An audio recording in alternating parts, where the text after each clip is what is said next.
Judges 2. The angel of the Lord went up from Gilgal to Bosham and said, I brought you out of Egypt and led you into the land I had promised to your fathers.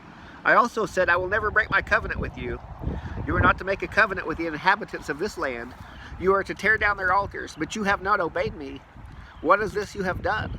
Therefore I now say, I will not drive out these people before you. They will be thorns in your sides, and their gods will be a trap for you.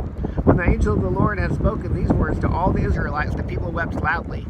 So they named that place Bosham and offered up sacrifices there to the Lord. Previously,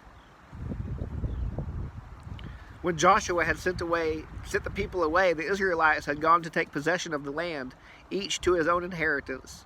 The people worshipped the Lord throughout Joshua's lifetime and during the lifetimes of the elders who outlived Joshua. They had seen all the Lord's great works he had done for Israel. Joshua, son of Nun, the servant of the Lord, died at the age of 110. They buried him in the territory of his inheritance, in Timoth-Heres, in the hill country of Ephraim, north of Mount Gash. That whole generation was also gathered to their ancestors. After them, another generation rose up, who did not know the Lord or the works he had done for Israel.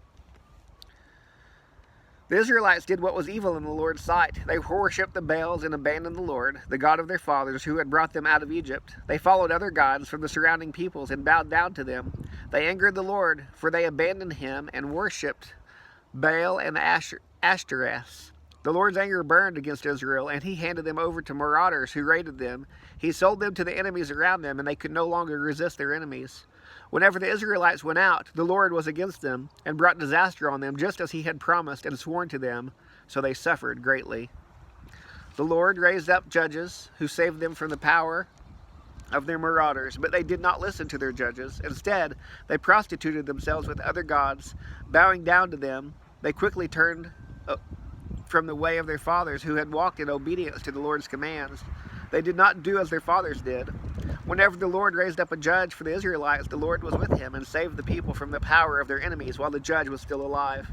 The Lord was moved to pity whenever they groaned because of those who were oppressing and afflicting them. Whenever the judge died, the Israelites would act even more corruptly than their fathers, following other gods to serve them and bow and worship to them. They did not turn from their evil practices or their obstinate ways. The Lord's anger burned against Israel, and he declared, because this nation has violated my covenant that I made with their fathers and disobeyed me, I will no longer drive out before them any of the nations Joshua left when he died. I did this to test Israel and to see whether or not they would keep the Lord's way by walking in it as their fathers had. The Lord left these nations and did not drive them out immediately. He did not hand them over to Joshua.